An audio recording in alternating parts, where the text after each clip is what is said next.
இன்றைக்கு பொது காலத்தின் 17ஆம் வாரம் ஆகஸ்ட் மாதம் 2ஆம் தேதி சனிக்கிழமை.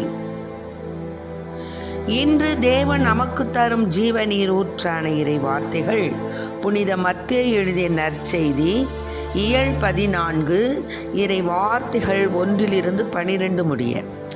அக்காலத்தில் குறுநில மன்னன் ஏரோது இயேசுவை பற்றிய செய்தியை கேள்வியுற்றான். அவன் தன் ஊழியரிடம், இவர் திருமுழுக்கு யோவான்தான்.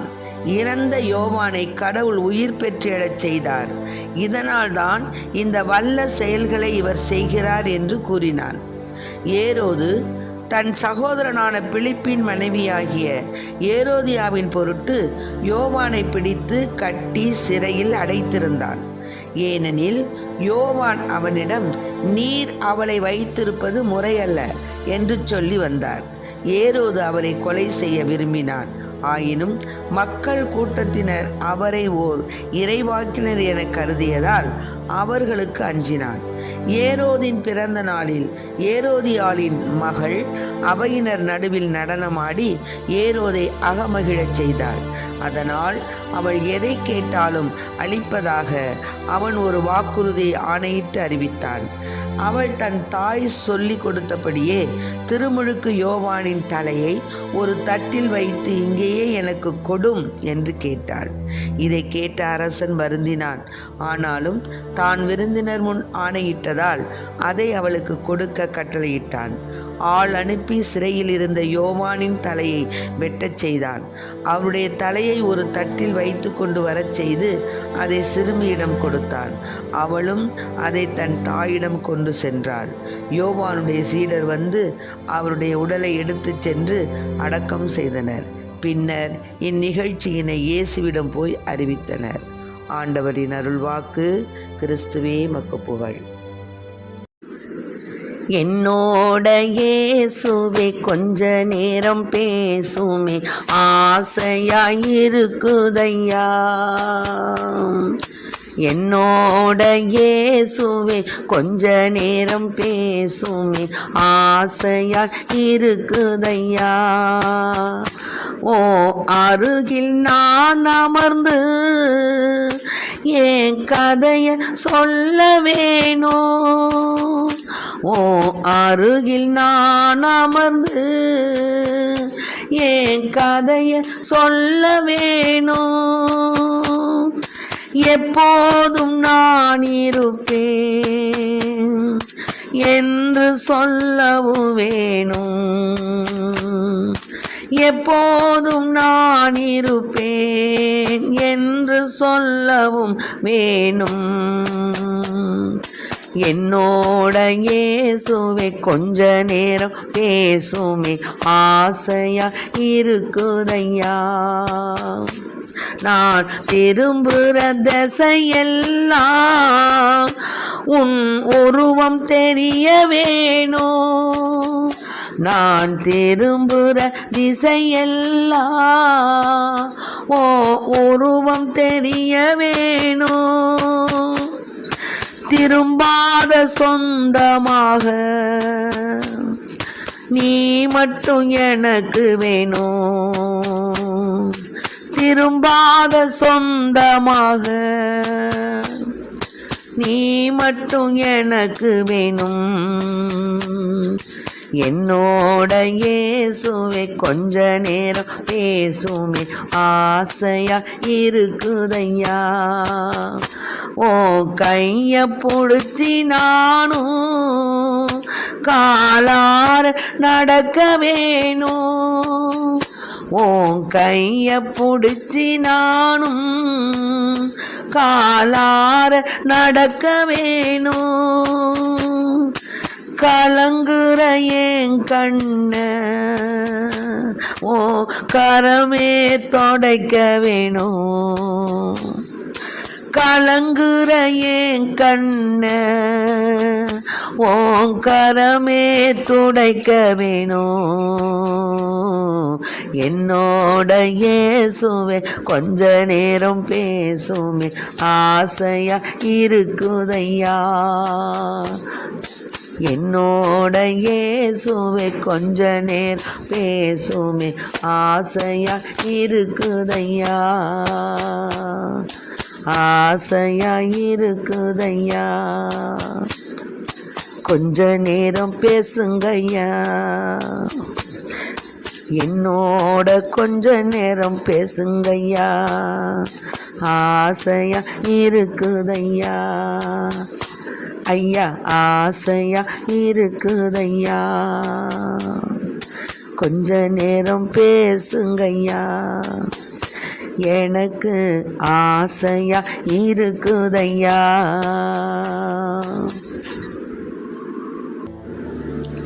இன்றைக்கு நம் தேவன் தரும் ஜீவநீர் ஊற்றான இறை வார்த்தைகளை கேட்டோம். என்னன்னா, தாய் என்ற சொல்லுக்கு மறு வார்த்தை அன்பு தான்.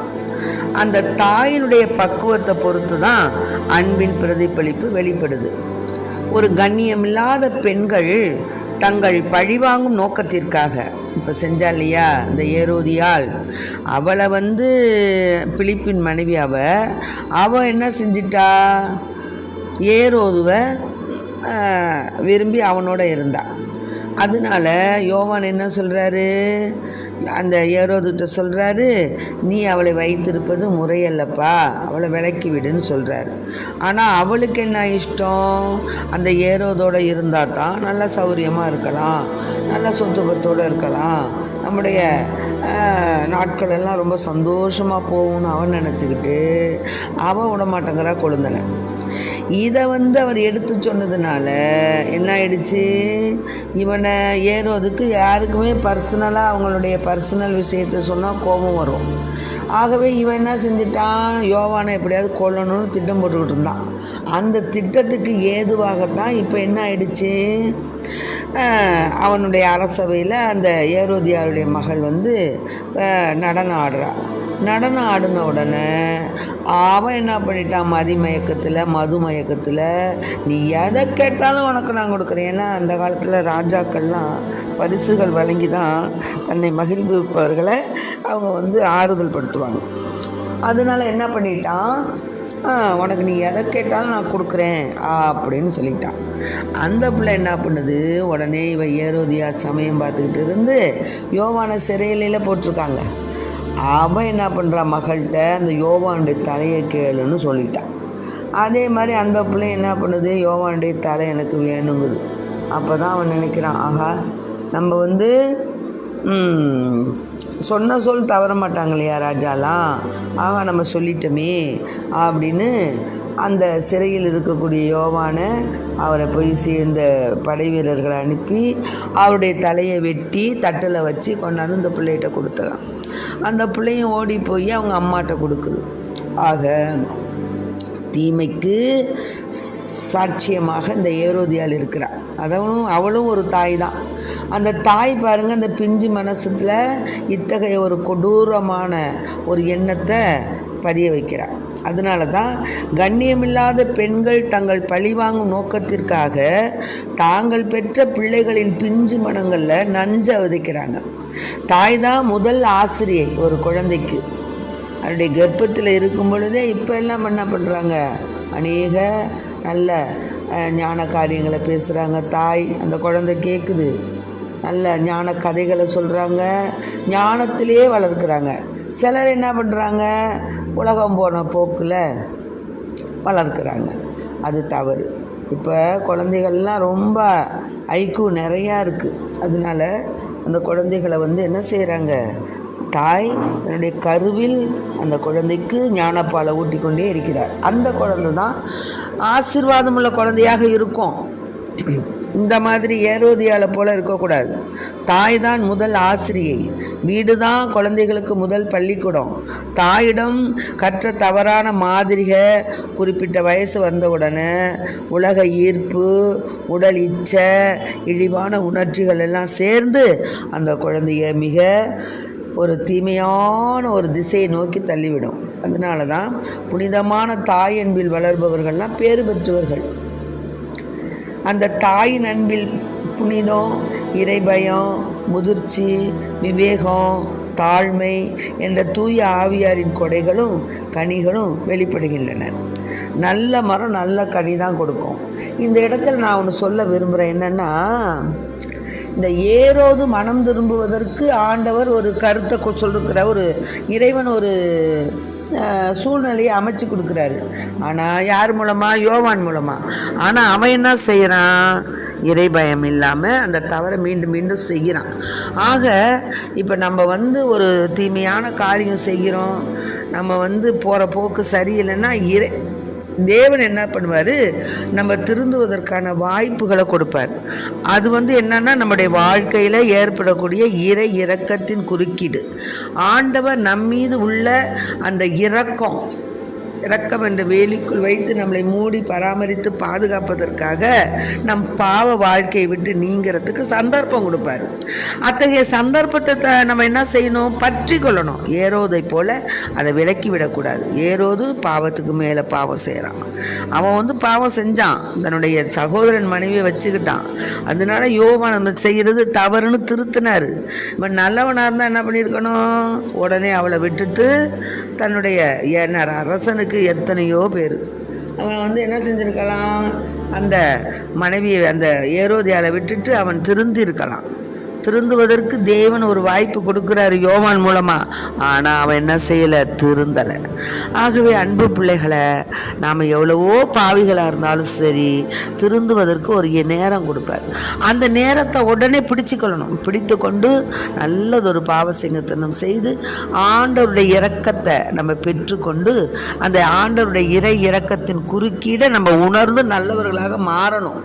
அதை விட்டுட்டு நம்ம செய்கிறதே செய்வேன், யார் என்ன சொன்னாலும்.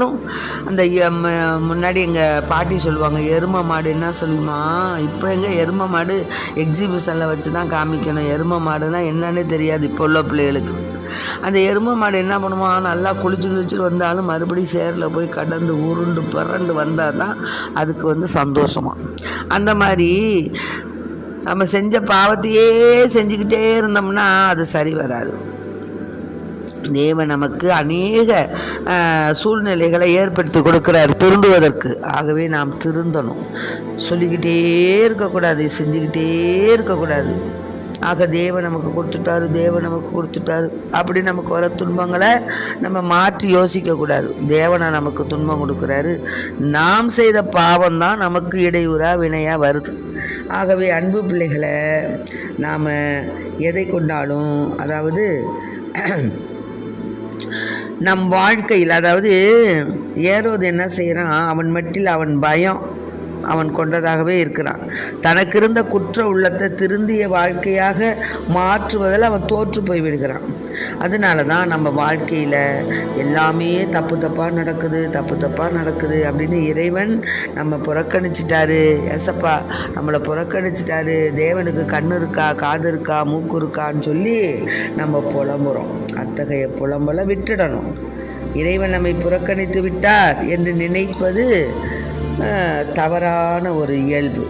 ஆகவே இறைவனுடைய குறுக்கீடு நம் வாழ்க்கையில் இருந்தபோதும் அதை நம்ம என்ன செய்யணும்? தெரிஞ்சு கொண்டு பற்றி கொண்டு நம் குறையை மறைப்பதற்காகவே நம்ம என்ன செய்கிறோம்? சில நேரம் அப்படியே நம்ம அந்த இறைவனுடைய அழைப்பை பார்க்கறதில்ல. அது அப்படி தான் இது போல இருக்குது, விதி அவ்வளோதான், அப்படி இப்படின்னு சொல்லி நம்மளே ஏமாற்றி கொண்டு அந்த பழைய பாவங்களையும் பல சூழ்நிலைகளையும் அதை விடாமல் நம்ம என்ன செய்கிறோம்? சோம்பேறித்தனம், அப்புறம் சாமி கும்பிட்றதுல ரொம்ப என்ன செய்கிறது? நம்ம ஒரு கோயிலுக்கு போகிறதுல அசட்டை பண்ணுறது, ஒரு நல்ல காரியம் செய்கிறதுல யோசனை பண்ணுறது, அப்புறம் ஒரு நல்ல காரியம் செய்யணும் டக்குன்னு செஞ்சிடணும். இப்போ நம்ம தேவனுக்கு நம்ம கோயிலுக்கு போகணுன்னா போயிடணும். அதை விட்டுட்டு போவோம் அப்படின்னா அதை போவோம் தான். ஆக ஒரு நல்ல காரியம் செய்வதற்கு உடனே தேவன் நமக்கு கொடுத்த அந்த ஒரு நம்மளுக்கு கொடுத்துருக்காரு வாய்ப்பு அப்படின்னு சொல்லி நம்ம உடனே அதை பின்பற்றி கொள்ளணும். ஏரோதை போல் எவ்வளவோ நல்ல சூழ்நிலைக்கு வந்தாலும் அவன் அதை ஏற்றுக்கொள்ளலை. அது மாதிரி இல்லாமல் நம்மை திருத்தி கொள்ளும் சூழல் ஒவ்வொன்றுக்கும் எப்படி வருதுன்னா அது இறை இரக்கத்தின் குறுக்கீடு தான். ஆண்டவர் நம்மீது வைத்துள்ள அன்பு தான். புரிஞ்சுக்கிட்டீங்களா? அதனால நம்ம வந்து பாவம் செஞ்சு இப்போ நல்ல கல்வன் என்ன செஞ்சான்? கடைசியாக எவ்வளவோ பாவம் செஞ்சு கடைசியில் விண்ணுலகை அவன் திருடி கொண்டான். ஏன்னா அவனுக்கு இறை இறக்கத்தின் மூலமாக அவன் தன்னைத்தானே திருத்தி நல்ல கல்வனாக அவன் மரித்தான். அதுபோல் நம்முடைய வாழ்க்கையில் நம் வாழ்க்கை பள்ளத்திலிருந்து நம்ம ஏந்திரிக்கணும் அப்படின்னு சொன்னால் அந்த இறக்கத்தின் குறுக்கீடை உணர்ந்த பிள்ளைகளாய் திருத்தி கொள்ளும் வாழ்க்கை இந்த ஏரோதை போல் நம்ம தவற விடாது.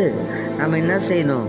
அத்தகைய வாய்ப்புகளை பற்றி பிடித்து கொண்டு நாம் மனமாற்றம் அடைய இறைவனிடம் வரம் கேட்போம். ஆமென். Praise the Lord. மரியே வாழ்க.